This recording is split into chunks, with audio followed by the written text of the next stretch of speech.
Hello guys, you watching Verified Direction YouTube channel and Sab Ismail and here with me. Naveed Baloch. कैसे आप सब? उम्मीद करते हैं आप सब खैरियत से होंगे। जैसा कि आपको पता है, चंद्रयान-3 अपनी कामयाबी का सफर तय करते हुए चांद पर पहुंच चुका है, सॉफ्ट लैंडिंग करने वाला है। और तो क्या इससे इंडिया दुनिया में टेक्नोलॉजी में सुपर पावर बन जाएगा? इस पर थोड़ा रिएक्ट करते हैं, बहस करते हैं। लेकिन सबसे पहले ये वीडियो देख लेते हैं, उसके बाद इस पर मजीद डिस्कशन होगी।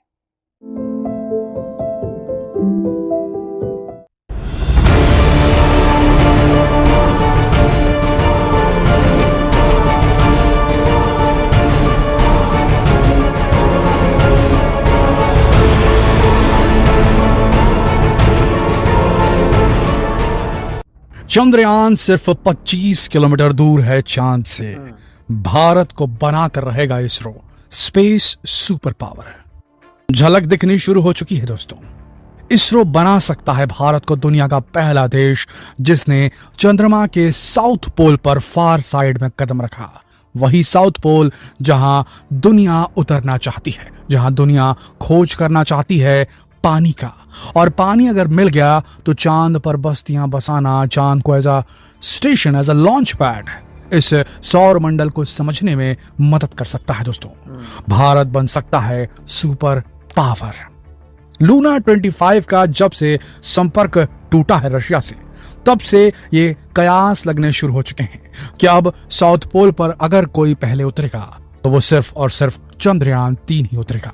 जी हाँ दोस्तों, और चंद्रयान 3 अगर साउथ पोल पर पहले उतरता है तो नंबर 1 एक चीज कंफर्म हो जाएगी कि जिस तरीके से अमेरिका ने उस जगह को एक कल्चरल हेरिटेज साइट में कन्वर्ट कर दिया है, जिस जगह पर नील आर्मस्ट्रांग ने पहले नासा के एस्ट्रोनॉट ने चंद्रमा पे अपने कदम रखे थे, उस जगह को कल्चरल हेरिटेज घोषित कर दिया अमेरिका ने। और इसे पूरी दुनिया ने अपनी सहमति दे दी है कि इस जगह को अब अमेरिका से कोई नहीं ले सकता। ये दुनिया के लिए, मानव जाति के लिए ह्यूमैनिटी का पहला कदम था, तो इसे ट्रैंक्विलिटी बेस नाम दिया गया है और अब वहां पर अमेरिका का छाप पड़ चुका है। देखिए, ये बात सही है कि दुनिया भर में एक बात कही गई है कि किसी भी देश का, किसी भी धूमकेतु हो, किसी भी एस्टेरॉयड हो, कोई भी उपग्रह हो, जैसे कि चंद्रमा एक नेचुरल उपग्रह है धरती का, और चाहे कोई भी दूसरा ग्रह हो, वहां पर किसी एक देश का कब्जा या उस देश की जो है स्वामित्व नहीं रह सकती। ये बात कह दिया गया है इंटरनेशनल पटल पर। लेकिन दोस्तों, कुछ चीजें ऐसी होती हैं कि वो हमेशा सब्जेक्ट टू चेंज रहती है, और ऐसा ही कुछ होगा जब एस्ट्रोपॉलिटिक्स एक्टिवेट हो जाएगी और चंद्रमा पर होड़ लग जाएगी अलग अलग देशों के पहुंचने की, और वो अपनी मशीनरी, अपने बेस बनाना शुरू करेंगे और वहां से जो वैल्यूएबल चीजें, जो कीमती चीजें हैं, उसे निकालना शुरू करेंगे। तो जहां जिसने पहले कब्जा किया वो जगह उसकी हो जाएगी। ये एक रियलिटी है। उस हिसाब से देखा जाए तो भारत के कदम जहां सबसे पहले पड़ेंगे, यहाँ पर कोई इंसानी कदम तो नहीं पड़ रहा है भारत का, लेकिन हाँ, भारत का बनाया हुआ इसरो का डिजाइन क्या हुआ, जो चंद्रयान 3 है वो जहां कदम रखेगा साउथ पोल पर, उस जगह पर कहीं ना कहीं भारत का कब्जा तो हो ही जाएगा ना दोस्तों। और आपको बता दें, जहां उतर रहा है चंद्रयान 3 में कोई ऐसी वैसी जगह नहीं है, वो हाईली प्राइस्ड प्लेस है जहां पर पानी मिलने की बहुत ज्यादा गुंजाइश है। तो पूरी चंद्रमा पर कहीं बसाहट अगर हो सकती है, जहां कॉलोनी बन सकती है, जहां पर फायदा निकाला जा सकता है, वो जगह एक छोटा सा इलाका ही है, और वो है साउथ पोल ऑफ मून, जहां पर चंद्रयान 3 उतर रहा है। तो बेहद अहम घड़ी होगी दोस्तों जब चंद्रयान 3 पहले उतरेगा साउथ पोल पर और इतिहास रच देगा। न सिर्फ भारत को वो चौथा देश बना देगा दुनिया में जिसने चंद्रमा पर सॉफ्ट लैंडिंग को अचीव किया, बल्कि भारत बन जाएगा वो पहला राष्ट्र जिसने पानी के एकदम करीब चंद्रमा में साउथ पोल पर उतरने की जो है बहुत बड़ी चेष्टा की, बहादुरी की, और उसमें सफल भी हुआ दोस्तों। अब यहां पर देखना यह होगा कि आने वाले वक्त में कौन कौन सी खोजें करता है। पहले तो हमें सबसे पहले वेट करना होगा 23 अगस्त का। 23 अगस्त वो तारीख है जब चंद्रयान 3 एक्चुअल में लैंडिंग अटेम्प्ट करेगा, लूनर सॉइल पर, चंद्रमा की मिट्टी पर अपने कदम रखने की कोशिश करेगा। अभी की बात करें तो सक्सेसफुली आज डी ऑर्बिटिंग, डी बूस्टिंग की गई, और इसरो ने इस इंफॉर्मेशन को अपनी वेबसाइट में भी अपडेट किया, जिसमें बताया गया है कि चंद्रयान अब 134 किलोमीटर बाई 25 किलोमीटर के ऑर्बिट में चक्कर लगा रहा है। लैंडर मॉड्यूल जो है, यानी कि महज 25 किलोमीटर दूर है लैंडर विक्रम चंद्रमा की सतह से। तो अब बहुत जल्द वो वक्त आएगा 23 अगस्त का, जब पौने 6 से साढ़े 6 के बीच में हमारा चंद्रयान 3 जो है उसका लैंडर विक्रम जो है वो लैंडिंग की कोशिश करेगा। और हमारी प्रार्थना है, हमारी दुआएं हैं कि 101% जो है चंद्रयान 3 सक्सेसफुल लैंडिंग करेगा। अगर वो लैंड कर जाता है तो उसके बाद देखना होगा कि प्रज्ञान रोवर कब निकलता है। और जब प्रज्ञान रोवर निकलेगा तो उसमें मौजूद जो बहुत सारे इक्विपमेंट, इंस्ट्रूमेंट, साइंटिफिक इंस्ट्रूमेंट लगे हुए हैं, जिसके बारे में हमने आपको पिछली वीडियोस में कई बार बताया है, वो पूरा का पूरा कॉम्पोजिशन जो है किस चीज़ से बनी है, चंद्रमा की मिट्टी, उसे स्टडी करेंगे और वहाँ क्या क्या वैल्यूएबल मौजूद है उसे स्टडी करेंगे। और इस दौरान अगर देखिए जो रोवर्स होते हैं, वो पानी खोजने वाली बात तो है इसमें, लेकिन जो रोवर्स होते हैं आपको बता दें वो ऐसे नहीं चलते जैसे गाड़ियाँ चलती हैं या रिमोट कार्स चलती हैं हमारी धरती पर हम जिसे चलाते हैं। चंद्रमा पर आपको बहुत कम स्पीड से मूवमेंट कराई जाती है। जी हाँ, मतलब हो सकता है कि वो कुछ फीट ही चल पाए या कुछ मीटर ही उसकी जर्नी हो पाए उसके 14 दिनों के अंतराल में, 14 दिनों के इंटरवल में, जितने दिन में वो ऑपरेट करने वाला है। आपको बता दें जो हमारा पूरा मिशन है ये 14 दिनों का है। 14 दिनों के बाद ये मिशन कारगर नहीं रहेगा। हम लैंडर मॉड्यूल की बात कर रहे हैं, हम लैंडर की बात कर रहे हैं, हम प्रज्ञान रोवर की बात कर रहे हैं। हमारा जो प्रपल्शन मॉड्यूल है वो चक्कर काटता रहेगा और उस पर भी एक शेप नाम का एक इंस्ट्रूमेंट डाला हुआ है जो कि धरती की स्टडी कर रहा है, तो वो करता रहेगा सालों तक। लेकिन 14 दिनों के लिए एक्टिव रहेगा हमारा लैंडर और हमारा रोवर प्रज्ञान। तो ये कयास लगाए जा रहे हैं कि इस दौरान वो कुछ मीटर तक का ही फासला तय कर पाएगा जो रोवर प्रज्ञान है। अब उस दायरे में, जितने दायरे में वो घूमेगा, अगर उसे पानी मिल जाता है दोस्तों तो ये बहुत बड़ी उपलब्धि होगी। ये भूलिए मत कि 2008 में चंद्रयान 1 ने ही पानी के ट्रेसेस को खोज निकाला था और दुनिया के सामने रखा था, जबकि सुपर पावर अमेरिका और सुपर पावर रशिया इस बात को ध्यान ही नहीं दे पाया था कि चंद्रमा पर जो है पानी मौजूद हो सकता है। देखिए, इस स्थिति को देखा जाए तो अगर प्रज्ञान इसमें सफल हो जाता है तो एक बहुत बड़ी अचीवमेंट होगी अगर वो पानी के करीब पहुंच पाता है। आपको बता दें जो लैंडिंग साइट्स का सिलेक्शन है वो कंट्रीज दो चीज़ों को ध्यान में रख के करती है। पहला कि पर्पस क्या है मिशन का। जैसे लूना 25 का यहाँ पर मिशन था कि वो सॉफ्ट लैंडिंग डेमोन्स्ट्रेट करना चाहती थी और साथ में पानी की खोज करना चाहती थी चंद्रमा के साउथ पोल पे। और रही बात भारत की, तो भारत का यहाँ पर जो है इसरो का जो यहाँ प्लान था, जो उसमें सबसे इंपॉर्टेंट चीज़ जो थी वो थी हम वहाँ की सॉइल को स्टडी करेंगे और हमारी सॉफ्ट लैंडिंग कैपेबिलिटीज़ को, हमारी चंद्रमा की सतह पर या किसी भी इंटरप्लैनेटरी मिशन में अपने लैंडर्स को सॉफ्ट लैंड कराने की अपनी टेक्नोलॉजी को डेमोन्स्ट्रेट करना चाहते हैं दुनिया के सामने। ये बताना चाहते हैं कि हम उतर सकते हैं चंद्रमा पर, अगर चंद्रमा पर उतर गए तो फिर किसी भी ग्रह में उतर सकते हैं। ये उनका प्लान है। तो यहाँ पर गोल ये था कि उतर के देखें पहले उतर सकते हैं कि नहीं आराम से, क्योंकि चंद्रयान 2 हमारा फेल हो चुका था। लूना 25 के साथ में रॉसकॉस्मोस का ऐसा था कि सोवियत संघ के एरा के बाद से अभी तक मॉडर्न रशिया ने आज तक कभी कुछ दूसरे ग्रह तक भेजा नहीं है। ये प्रॉब्लम उसके साथ में थी, तो उसे डेमोन्स्ट्रेट करना चाहता था सिर्फ लैंडिंग।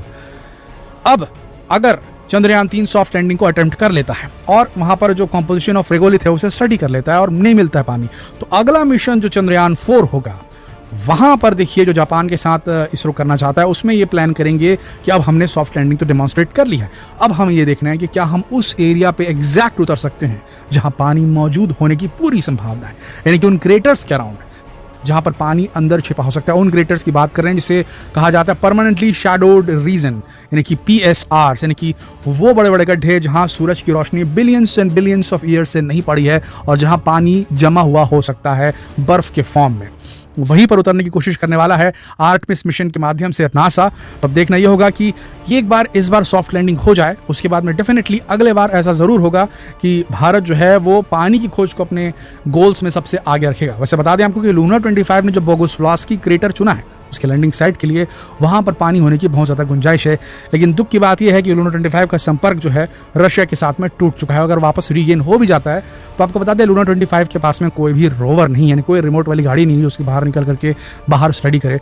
उसके पास में एक रोबोटिक आर्म है, जहाँ लैंडर उतरेगा उस आर्म की मदद से वो एक स्कूप निकालेगा, जैसे चम्मच से निकालते हैं, एक स्कूप निकालेगा मिट्टी का, वहाँ पर उसको स्टडी करेगा। वहाँ पानी मिल गया तो मिल गया, नहीं तो वो आगे मूव नहीं कर सकता। लैंडर उसका स्टेशनरी है। तो अभी की स्थिति में यही है। लेकिन इतना बता रहे हैं आपको कि जिस दिन ये सक्सेसफुल हुआ, या फिर ये कह लीजिए कि चंद्रयान 3 ने अगर वहाँ पर पानी खोज लिया, लैंडिंग भी सक्सेसफुल कर ली, यहाँ पर भारत ने, इसरो ने चंद्रयान 3 की करवा ली, तो ये मान के चलिए स्पेस रेस में अमेरिका के बाद दूसरे नंबर पर जो नाम आएगा वो चाइना के टक्कर में भारत का आएगा दोस्तों। नवीद, मुझे तो लग रहा है कि इस बार चंद्रयान कामयाबी से सॉफ्ट लैंडिंग करेगा। आप क्या कहना चाहेंगे? ऐसी है चंद्रयान 3 जो मिशन है इंडिया का, जिस तरह से इसकी लॉन्चिंग गई लॉन्चिंग पे इतना मतलब सपोर्ट हुई इंडिया को और पूरी दुनिया ने बड़ी हैरत के साथ देखा। इस पे हम ऑलरेडी रिएक्ट भी कर चुके हैं। लेकिन कहा जा सकता है कि चंद्रयान 3 एक बेहतरीन मिशन साबित होने वाला है। जो इसरो ऑलरेडी एक बेहतरीन मकाम बना चुका है दुनिया में, इसमें कोई शक नहीं है। लेकिन फिर भी चंद्रयान 3 जो मिशन है इंडिया का और ख़ासकर जो इसरो का, यूँ समझें इसरो ने अगर पूरी दुनिया में अपना लोहा मनवाना है तो अब चंद्रयान 3 की कामयाबी पे सबकी नज़र है। और जिस तरह बताया गया, लूना 24 जो रशिया का स्पेस रॉकेट जा रहा था मून की स्टडी के लिए, उससे उनका जो राब्ता है वो टूट चुका है। जबकि रशिया ने ताना भी मारा था इंडिया पे। मैं यहाँ वेरीफाई रिएक्शन यूट्यूब चैनल पे कहता हूँ, रशिया ने ताना भी मारा था कि जी हमारा लूना सबसे पहले पहुंचेगा। तो सबसे पहले तो वो नहीं पहुंचा, राब्ता भी टूट गया। तो खैर, रशिया की मेहनत थी। हमें एज अ ह्यूमैनिटी किसी की मेहनत पे तनकीद नहीं करनी चाहिए थी, मेहनत थी, ठीक है। अब बात करते हैं हिंदुस्तान की, भारत की। भारत का जो चंद्रयान 3 है इस वक्त इंडिया के फुल राब्ते में है और 23 अगस्त को जिस तरह बताया गया बहुत जल्द सॉफ्ट लैंडिंग करने वाला है। सबसे पहले आपको मैं यहाँ पर बताना चाहता हूँ, वेरीफाई रिएक्शन यूट्यूब चैनल पे सबा नवीद, हमने पहले रिएक्ट में भी यही कहा था कि हमारी दुआ है कि इस बार चंद्रयान 3 सॉफ्ट लैंडिंग करे, अपना प्रोजेक्ट कंप्लीट करे, अपनी रिसर्च कंप्लीट करे। और हम ये दुआ करते हैं कि जहां भी लैंडिंग करे चंद्रयान 3, वहां से आपको पानी के आसार ज़रूर मिलें। क्योंकि ये बात वाकई तय है, जिस तरह वीडियो में बताया गया कि जो सबसे पहले यूएस पहुंच चुका है, यूएस ने अपना झंडा गाड़ा हुआ है और कहते हैं कि ये जगह हमारी है।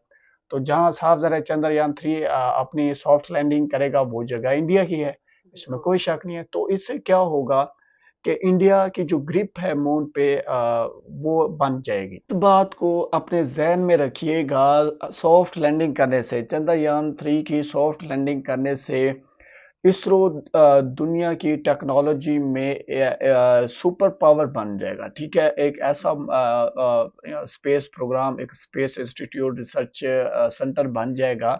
दुनिया दुनिया इसरो को अपने प्रोजेक्ट देगी। जिस तरह सैटेलाइट बना बना के अब भी इसरो पूरी दुनिया को सर्विस दे रहा है, फिर इसकी टेक्नोलॉजी पे दुनिया को एतमाद और जो कॉन्फिडेंस है वो बिल्ड होगा कि इसरो कम बजट में, ठीक है। यहाँ पर बात ये बनती है कि इसरो कम बजट में यूएस और रशिया जैसे मुल्कों का सामना कर रहा है। तो ये कहा जा सकता है, अगर वेरीफाई रिएक्शन यूट्यूब चैनल पे हम तो कह रहे हैं कि भैया हमारी दुआ है कि चंद्रयान 3 कामयाबी से सॉफ्ट लैंडिंग करे और अपने रिसर्च पूरा करे और जहां लैंडिंग करे वहां पानी के आसार ज़रूर मौजूद हों। ये अल्लाह ताला से हम दुआ करते हैं। एज अ पाकिस्तानी हम चंद्रयान 3 की कामयाबी की दुआ करते हैं। और अगर आपको हमारी ये दुआएं और सपोर्ट अच्छी लग रही है तो वीडियो को एक लाइक करें। और बात कर रहा था मैं, इसरो जो है कम बजट पे काम कर रहा है। यकीन माने इसरो की जो कामयाबी है ये माइंड ब्लोइंग होने वाली है, फंटेस्टिक होने वाली है, पूरी दुनिया को हिला के रख देने वाली होगी ये कामयाबी इसरो की। और ये इसलिए मैं कहता हूँ कि इसरो जो है पूरी दुनिया के लिए एक मिसाल बन जाएगा, खासकर पाकिस्तान के लिए। यहाँ पाकिस्तान की बात तो बनती है क्योंकि हम पाकिस्तानी हैं। इंडिया पे रिएक्ट करने हैं तो इंडिया और पाकिस्तान, जैसे हम जो इसरो वर्सेस स्पार्को, इस पे ऑलरेडी रिएक्ट भी कर चुके हैं। तो हम जानते हैं कि स्पार्को यानी कि हमारा जो पाकिस्तान स्पेस प्रोग्राम है वो बहुत सदियों पीछे है और इंडिया एक डेवलप्ड कंट्रीज है, फास्ट ग्रोइंग कंट्रीज है, emerging super power in the world बन चुका है इंडिया। तो इसरो ने इस कंट्रीब्यूशन में अपना हिस्सा डालना है। अब चंद्रयान 3 जैसे ही कामयाब होता है, दुनिया में इंडियन टेक्नोलॉजी जो है नंबर टॉप 3 में आ जाएगी, ठीक है। सुपर पावर कंसिडर्ड होगी, सुपर पावर। और ये होगी चंद्रयान 3 की कामयाबी से। और बहुत जल्द ये न्यूज़ आने वाली है कि चंद्रयान 3 जो है कामयाबी से सॉफ्ट लैंडिंग कर चुका है। और बस बात यही है कि जैसे ही चंद्रयान 3 सॉफ्ट लैंडिंग करता है, इंडिया को ये कांग्रेचुलेशन हमारी तरफ से एडवांस कि आप दुनिया की बेहतरीन टेक्नोलॉजी में शुमार होंगे। और पूरी दुनिया के जो छोटे छोटे डेवलप कंट्रीज हैं वो आपके पास प्रोजेक्ट लेकर आएंगे, आपसे मदद मांगेंगे स्पेस प्रोग्राम के लिए। और ये होता हुआ दिखाई दे रहा है, हमें तो दिखाई दे रहा है। आपको दिखाई दे रहा है या नहीं दे रहा, ये कमेंट सेक्शन में आप हमसे अपना फीडबैक ज़रूर शेयर कर सकते हैं। और जो भाई इस बात पे वो कह रहे थे, जैसे वीडियो में भी कहा गया, जो अगला मिशन है चंद्रयान 4 जो आएगा वो डीपली रिसर्च करेगा, यानी कि सॉफ्ट लैंडिंग, क्योंकि ये एक ऐसा एक्सपीरियंस है, चंद्रयान 2 जो है सॉफ्ट लैंडिंग नहीं कर सका। तो इस वक्त जो सबसे बड़ा चैलेंज है इंडिया के लिए वो सॉफ्ट लैंडिंग है। जैसे ही चंद्रयान 3 सॉफ्ट लैंडिंग करता है, मैं कहता हूं कि आप कामयाब हो चुके हैं। बाकी आपके लिए रिसर्च करना कोई बड़ी बात नहीं है। चंद्रयान 3 बेहतरीन तरीके से रिसर्च करेगा अपनी। ठीक है, कहा गया कि कुछ मीटर के फासलों में ही वो सर्कल कर पाएगा, अपनी रिसर्च कर पाएगा, लेकिन ये बात कन्फर्म है कि रिसर्च करेगा। ठीक है, और हम तो दुआ गो हैं कि अल्लाह करे जहाँ भी लैंडिंग करे वहाँ पानी के असरात मौजूद हों, क्योंकि इस खोज से इंडिया दुनिया का नंबर 1 मुल्क होगा जिसने मून पर जो है पानी की तलाश करके पूरी दुनिया में नंबर 1 पोजीशन में। ऑलरेडी मैं ना एक बात करता आ रहा हूँ कि इंडिया हर एक सेक्टर में नंबर 1 लेवल पे, यानी इतनी रिसर्च, डीपली रिसर्च करते हैं और उस चीज़ को टारगेट करते हैं जिसमें इंडिया नंबर 1 बन सकता है। तो आज इंडिया जो है एक नंबर 1 स्पेस में नंबर 1 बनने की तरफ बिल्कुल करीब पहुंच चुका है, और हम दुआ करते हैं कि चंद्रयान 3 कामयाबी से अपना मिशन पूरा करे, सॉफ्ट लैंडिंग करे। इससे हम पाकिस्तानियों को भी सीख मिलेगी कि हम जो सिर्फ इंडिया पे तनकीद करते रहते हैं, या इंडिया से रिलेटेड हम कहते हैं कि इंडिया हमारे साथ साजिश कर रहा है, तो इंडिया साजिश किसी के साथ नहीं कर रहा, इंडिया मेहनत कर रहा है, और मेहनत का सिला मिलना चाहिए, इंडिया को ज़रूर मिलना चाहिए, क्योंकि इंडिया मेहनत कर रहा है। हम पाकिस्तानियों को भी इससे थोड़ी एक्साइटमेंट मिलेगी, इससे हमें सीखने को मिलेगा कि अगर हमारा जो स्पेस प्रोग्राम है, अगर वो भी मेहनत करे तो बहुत कुछ कर सकता है। इंडिया से सीखने की ज़रूरत है। इसरो इतना कम बजट पे काम कर रहा है, यकीन माने अगर इसरो चंद्रयान 3 जैसे ही कामयाब होता है, इसरो के लिए बजट की भी यूँ समझें बरसात हो जाएगी बजट की, और दुनिया के जो अंडर डेवलप्ड कंट्रीज़ हैं वो इसरो से अपने प्रोजेक्ट्स कंप्लीट कराएँगे। तो इसरो जो इकोनॉमी में कंट्रीब्यूट करेगा इंडिया की, तो जो टारगेट रखा गया है 2030 में कि इंडिया दुनिया की तीसरी लार्जेस्ट कंट्री होगा, ये 2025 और 26 में भी हो सकता है, जैसे ही ये सॉफ्ट लैंडिंग हो जाती है। तो इतनी बड़ी अचीवमेंट है ये इंडिया के लिए। अगर आप इस बात से इत्तेफाक करते हैं तो वीडियो को 1 लाइक तो बनता है। और सबा, क्या कहना चाहेंगे आप? उम्मीद करते हैं आज का हमारा रिएक्ट आपको बहुत पसंद आया होगा। अगर कोई इख्तिलाफी राय रखते हैं तो कमेंट सेक्शन में हमें कमेंट्स करके जरूर बताया करें। हमें सपोर्ट करने के लिए हमारे वीडियो को लाइक करें, चैनल को सब्सक्राइब करें। मिलते हैं एक नई वीडियो के साथ, तब तक के लिए गुड बाय।